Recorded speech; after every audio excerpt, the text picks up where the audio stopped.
Chères auditrices et chers auditeurs, bonjour. Nous voici arrivés au 9e épisode. Comme d'habitude, celui-ci commencera par un message de Jacques Delors, ancien président de la Commission européenne. Ce message sera lu par Pascal Lamy, ancien commissaire européen. Je vous souhaite une bonne écoute et n'hésitez pas à laisser un commentaire. Merci.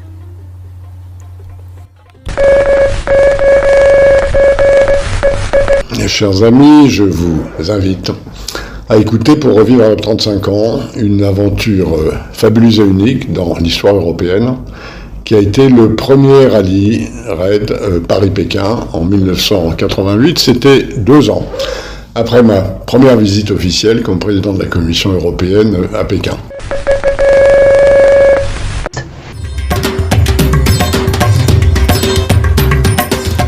Témoignage de Jean-Claude Thor.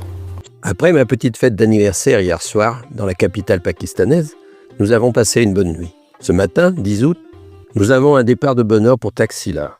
Notre départ sera filmé une nouvelle fois par la télévision locale. Nos camarades du Nord et leurs bagages ont pu être répartis dans d'autres voitures. Bonne nouvelle, ils vont pouvoir continuer le voyage avec nous. Après Taxila, nous poursuivons en direction de Harry. Une nouvelle fois, mal orientés et cherchant un raccourci, nous allons faire 50 km pour rien. Nous avons tourné en rond pour nous retrouver à seulement 10 km de Taxila, sur la route principale que nous voulions justement éviter. Plus tard, après Madran, nous arrivons enfin au pied d'une montagne. L'ascension de cette route sinueuse se fait sans problème. Ici, le paysage est magnifique. Pendant un arrêt, 2 jeunes femmes viennent vers nous, plus précisément vers Dani, une des femmes du groupe, et la questionnent. Sur notre voyage, je suis très surpris. 2 femmes pakistanaises prennent l'initiative de venir parler avec nous. Visiblement, elles ont un bon niveau de vie et d'éducation. Plus loin sur la route, nous sommes arrêtés par un barrage de police. Ils nous demandent de noter sur un de leurs registres nos noms, numéros de passeport, etc. Daniel repart devant. Pendant la traversée dans un village, nous en profitons pour aller faire le plein d'essence, tout en attendant que les autres voitures arrivent. En ressortant de la station, Guy, étourdi, reste sur la droite. Tout à coup, c'est le choc. Nous percutons un Toyota 4x4. Je n'ai rien vu venir. Tout s'est passé très vite. Guy, comprenant son erreur, a bien essayé d'éviter la voiture en se jetant sur la gauche. Mais trop tard. En descendant de voiture, Guy s'écrie « Ça y est, c'est fini pour nous. Nous allons être plantés là. » Je descends à mon tour un peu sonné et constate que la voiture est éclatée sur l'avant et en grande partie sur le côté droit. Elle a vraiment mauvaise mine. Tout à coup, je sens un liquide couler sur mon œil. C'est du sang. Visiblement, j'ai un trou sur le crâne et ça saigne abondamment. Demande à Guy qui est à côté de moi de me passer un torchon. Je vais faire un tampon pour nettoyer le sang. En me regardant dans le rétroviseur, je remets la peau en place et appuie dessus, avec le linge, afin de bloquer le saignement. Très vite, des habitants sont arrivés. Ils veulent me conduire à l'hôpital. Je refuse, sachant que d'autres raiders devraient arriver, je préfère les attendre. C'est à ce moment-là que je m'aperçois qu'une tache commence à s'étendre sous la voiture. Je pense que c'est de l'essence et je dis à Guy de débrancher la batterie. Petit à petit, je suis rassuré par le comportement des gens autour de nous. Je vois bien qu'ils veulent nous aider. Alors, je décide de les suivre jusqu'à l'hôpital, qui n'est pas très loin, paraît-il. Je ne suis pas très confiant d'y aller tout seul.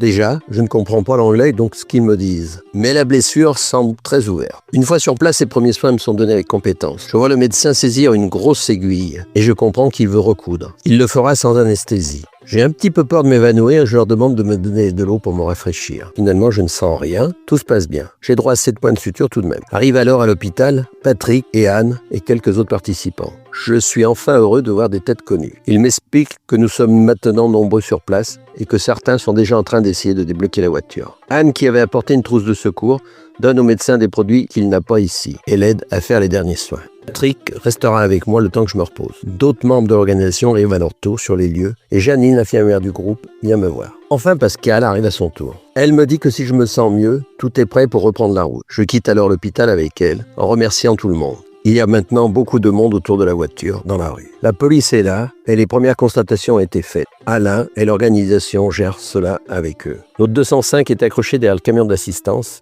avec Frédéric au volant. Nous allons rejoindre un bivouac un peu plus loin à la sortie de la ville. Si je suis un peu sonné, je dois bien reconnaître que je n'ai pas mal. Et c'est très bien. Tout le monde ce soir sera au petit soin avec nous. Gérard et les mécanos sont optimistes. Ils pensent pouvoir réparer demain matin. Janine l'infirmière vient me donner des antibiotiques et un somnifère pour la nuit. Puis Anne passe à son tour me chercher pour le repas. De retour sous notre tente, avec Guy, nous sommes très inquiets. Nous allons peu dormir, car nous ne savons pas quelle sera la suite de notre aventure. Si la voiture ne peut pas être réparée, peut-être que l'aventure s'arrêtera là pour nous.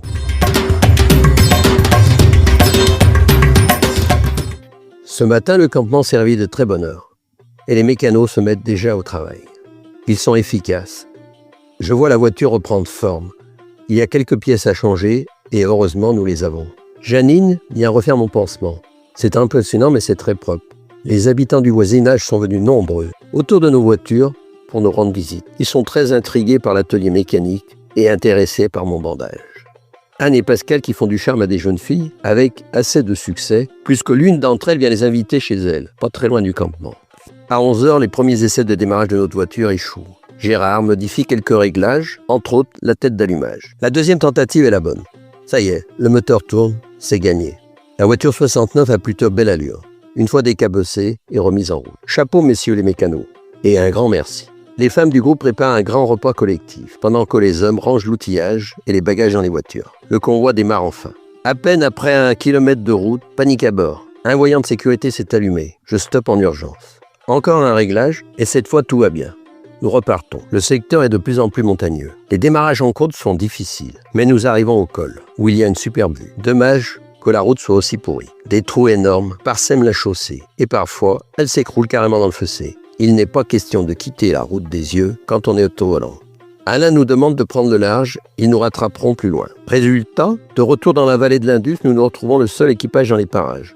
Heureusement, peu après, nous retrouvons un autre groupe du rallye. Ils sont ravis de nous voir arriver avec notre voiture.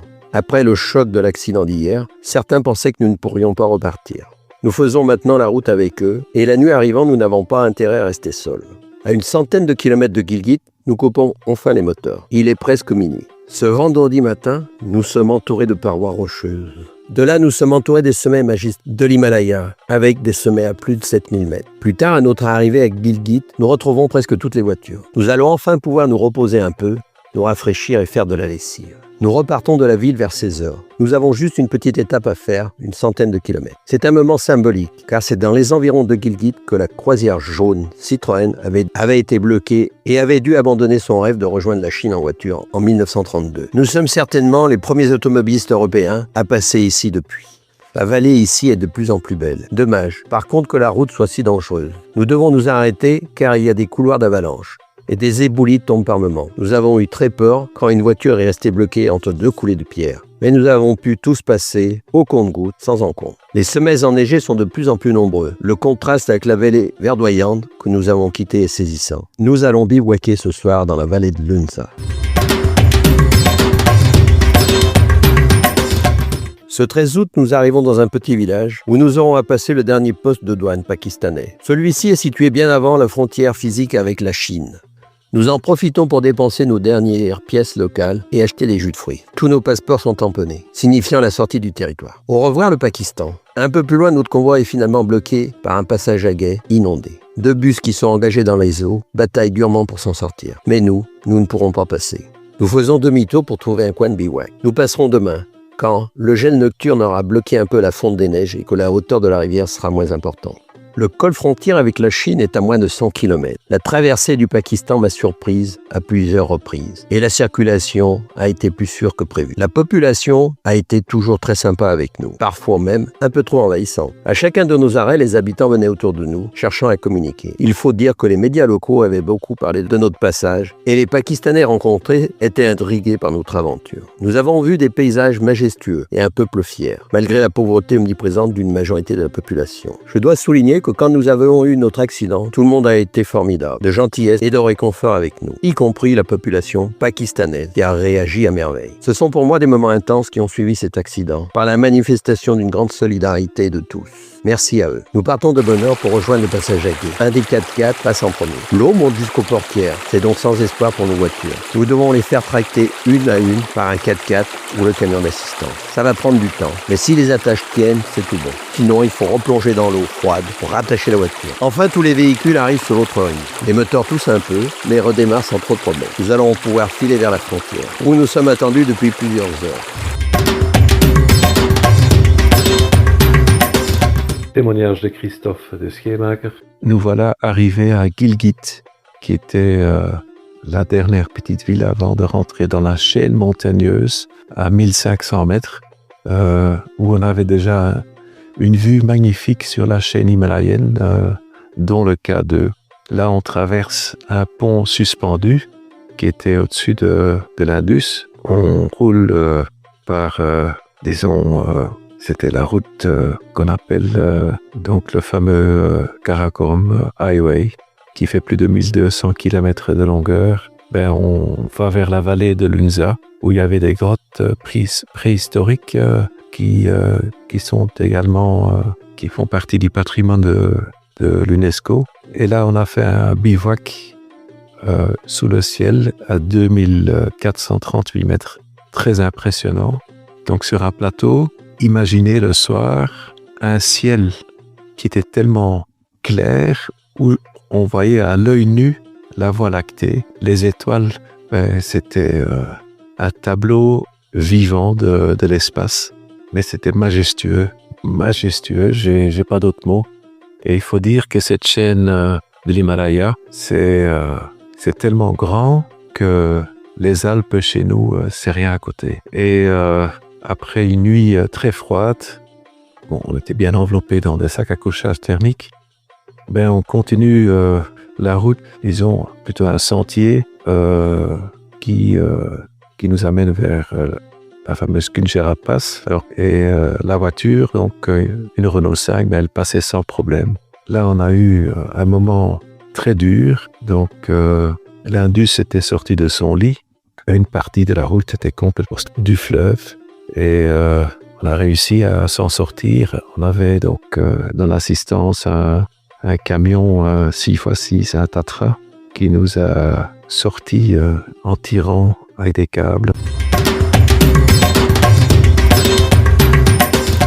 Avec Guy, nous sommes les premiers participants à arriver à la Kunjara Pass. Nous sommes à environ 4700 mètres d'altitude. C'est un col largement ouvert, entre tous ces sommets enneigés, majestueux. Il y fait un vent froid, malgré le soleil doux. Nous voyons courir des marmottes dans les prés environnants. Je suis d'ailleurs surpris de voir de l'herbe à cette altitude. Je ramasse une belle pierre cristalline très blanche et la mets dans la ouate. Ça me fera un très beau souvenir pour pas cher. Elle aura une place de choix dans ma collection. À midi, hors local, nous avons rendez-vous avec l'histoire. C'est la première fois qu'un groupe de voitures venus de France arrive jusqu'ici. Nos petites voitures ont gravi les pentes de l'Himalaya avec quelques peines, il est vrai, mais sans problème majeur. À ma surprise, les équipages, fatigués, sont malgré tout pas très enthousiastes dans leur victoire. Mais quand Alain, Pascal, Marie-Christine, qui fermaient la marche, remontent toute la file et passent symboliquement à la frontière chinoise, la joie de tous éclate. Nous allons fêter l'événement au champagne et l'immortaliser par de nombreuses photos. Tout le monde est heureux d'être là. Nous roulons maintenant sur les routes chinoises. Dans la vallée, nous roulons jusqu'au poste frontière chinois, un peu plus bas dans la vallée. Là, c'est la séance photo avec les fonctionnaires en place, les populations locales. Notre voiture rouge fait belle impression. Elle est prise en photo sous tous les angles. Nous repartirons en convoi avec les voitures officielles chinoises qui s'intercalent entre les nôtres. Les consignes sont fermes. Pas de dépassement, pas d'arrêt sans autorisation. Mais nous sommes heureux d'être là.